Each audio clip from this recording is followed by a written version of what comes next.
Based on the 2020 novel of the same name by Richard Osman, Netflix's latest film, The Thursday Murder Club, centers around a group of seniors in the Cooper's Chase retirement community. They entertain themselves by solving decades-old cold case files given to them by their old friend and former police officer, Penny.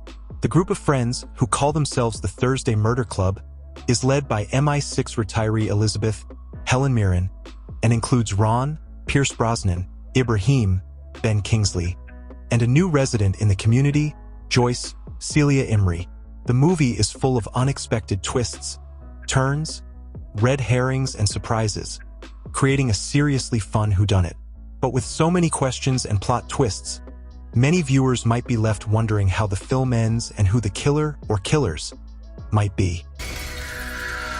At the start of the movie, the Thursday Murder Club is working on a mysterious case from the 70s about a young man named Peter Mercer who claims a masked burglar murdered his girlfriend. But days later, he went on the run himself. Unlike their previous cases, which were given to them by Penny, this case was hidden away and was only found by Elizabeth after Penny became seriously ill and was moved to the hospice wing of the facility. But before the group can dive into this perplexing case, they find themselves in the middle of a very real and immediate crime. After Tony Curran, Jeff Bell, one of the co-owners of the retirement home, is found dead following a fight over selling the property with the other owner, Ian Ventham, David Tennant, the club steps in. However, the plot thickens when Ventham himself is later killed after being injected with a lethal dose of fentanyl. The club realizes that two different people killed the men, and their motives for doing it were also not the same. After obtaining secret documents, the Thursday Murder Club discover that Cooper's Chase wasn't owned by just Ventham and Curran. There was a secret third investor, the notorious crime lord Bobby Tanner, Richard E. Grant. Even more mysterious, the police haven't heard about Tanner in years and assumed he was dead. But with two murders leaving Tanner the sole owner of Cooper's Chase, questions arise. Adding even more mystery, Elizabeth is approached by Curran and Ventham's former employee Bogdan, Henry Lloyd Hughes, who leads her to a shallow grave in the cemetery. He tells her that Ventham told him to secretly start digging a hole in the cemetery so he could claim construction had begun. But as Bogdan dug, he found bones that had been secretly buried decades ago.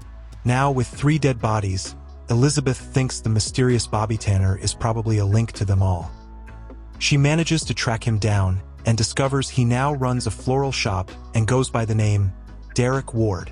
During their conversation, Tanner admits that he's been involved in criminal activity.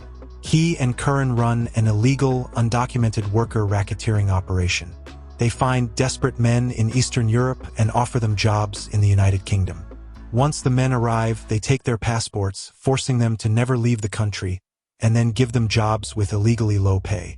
Tanner admits that, while he is part of that illegal scheme, he's never murdered anyone.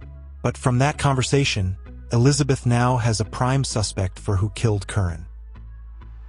Knowing that Bogdan was an employee of Curran, Elizabeth pieces together that he must be one of the illegal workers that Curran had stolen a passport from. Plus, the fact that Bogdan has a dying mother in Poland would give him a motive, since he's desperate to return home to see her before she passes.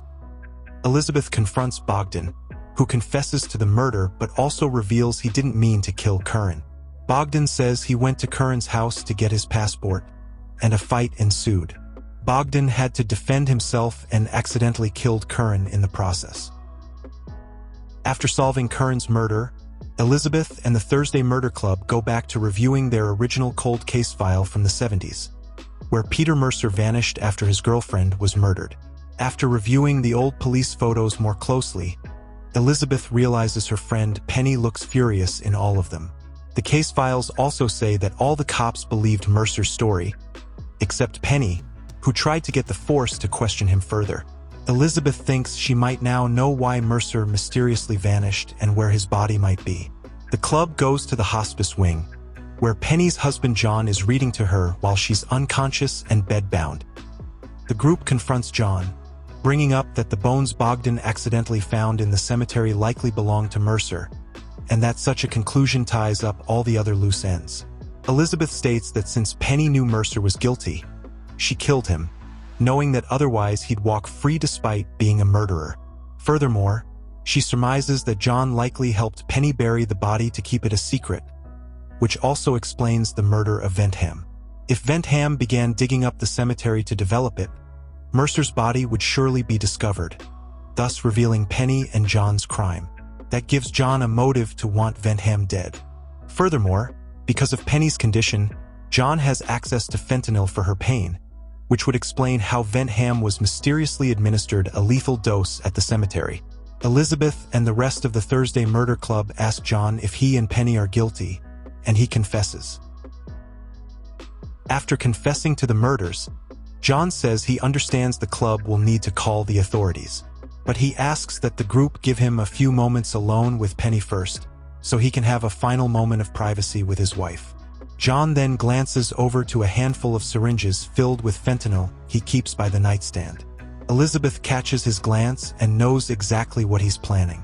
But being a former member of MI6, she also understands that life is messier and more complex than most people care to admit. The two make eye contact, and Elizabeth gives a solemn smile, agreeing to give John a moment alone with Penny. The film ends at John and Penny's funeral with newcomer Joyce, now a full member of the Thursday Murder Club.